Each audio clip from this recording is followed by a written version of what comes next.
Stop playing video games, they say. Read a book, they say. I don't even want to read. But I guess I gotta read. Do I though? Do I have to read? You know what? Manga. I'll read a book. I'll show them that I can read and not just sit down and play the Sweet Dreams game or Sneak King. I'll show them that I'm the world's greatest gamer. Where do I start though?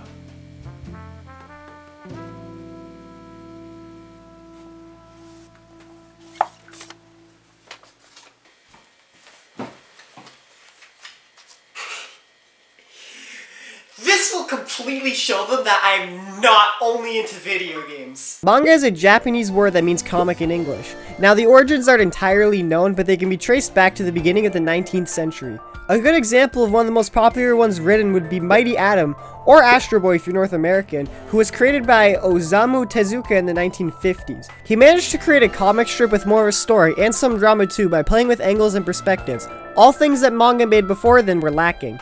One of the cool aspects of the media around this time was that it was for everyone, while in North America, comic books were considered for kids. Damn, if you said that to someone these days, you would get flamed. Especially by me, the guy who likes the B-movie. Anyways, today the influence of manga and comics can't be underestimated. It's a huge and popular market which a lot of people can be a part of. Now, why did I tell you all this?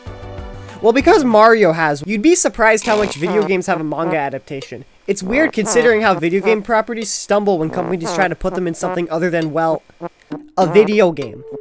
So why does video game manga freaking slap? Like, holy crap, when it comes to movies, the best we got is Detective Pikachu and Sonic, and then the rest are, well, House of the Dead.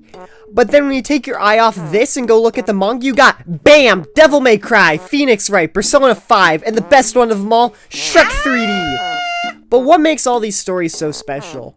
Well, it probably has to do with a few factors, such as having people who actually have a passion for the source material.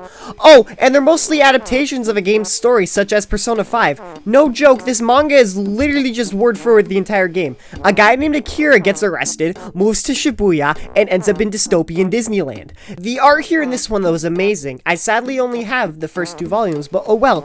It was worth it despite the fact Volume 3 seems to not exist when I look for it in my area. But if I'm being fair, a lot of media has an issue. Especially Coca-Cola. When's the last time you saw the original recipe on the shelf? Persona 5 is probably my favorite manga adaptation because I don't touch grass, but trust me, I have a reason not to. The art is beautiful and it makes it feel like the entire story is here. I also really like Persona 2, so it's just me speaking. I'm also a proud owner of the Devil May Cry 3 manga that I haven't even read yet because it's so old I feel it will disintegrate if I open it. Now, it's not just story-heavy games that have manga adaptations. There are also more streamlined and family-friendly ones such as Kirby, Mario, Splatoon, Mega Man, To Kill a Mockingbird, you know, the classics. Kirby is really good. It's not super story rich, but it's still a good read. The same can be said for Mario. These both go under the title Manga Mania and are structured kind of the same. Instead of each one being a big and long story that continues over multiple volumes, they're both just a bunch of little stories. Each chapter does something completely different, and I really like this approach. In Kirby Manga Mania, our main character Kirby tries his best to make King Dedede's life a living hell, and Mario, it's basically just a bunch of mini adventures he goes on. Both of these are a great pickup if you want something to kill time with. These aren't the only ones though. You'd be surprised how many adaptations there are. We also have stuff like Kingdom Hearts, The Legend of Zelda, Phoenix Wright, Genshin Impact, Final Fantasy, and for the love of God, why are there so much different Pokemon manga? I wish I wasn't joking, but seriously, every game seems to have an adaptation and there's even multiple original series here too. Like, holy shit, imagine being a Pokemon fan trying to catch up with all the stories and lore. Yes, I'm still here trying to understand why this kid beats up Disney characters with a comically large geek. But in all honesty, I haven't really read much of Pokemon. My only memories are that they had it in my elementary school library and that it was far less family friendly than any other piece of Pokemon media. But with that out of the way, video game manga is something I don't see enough people talk about. Like legit, every single one I've read is faithful and accurate to the source material without dragging out or being poorly made either. It really is the best thing that video games can translate to if they want to be, well, more than just a video game. So why isn't there a manga adaptation in Wait, hold up, RadHead, hold up. We're talking about video game manga? I know all about that. Kind of. I'm not talking about these ones. I've got some personal favorites that aren't those ones. Have you ever heard of Pollyanna? Recently, a project came about called the Hobonichi Mother Project, and it released a collection of manga surrounding the Mother series. If you don't know the Mother series, Earthbound, Lucas, Ness, Smash Bros, you know what I'm talking about. And it's a super cool collection of manga by a bunch of different creators of manga. I think actually the person who made Goodbye Pun Pun, actually made some art for it, and as well as Toby Fox who created Undertale made some art for it. It's super amazing. And not only just that manga, I really also love the Link to the Past manga. Not the Akira Himekawa Zelda A Link to the Past. I'm talking about the A Link to the Past that was released in Nintendo Power. And it is made by Shotaro Ishinomori.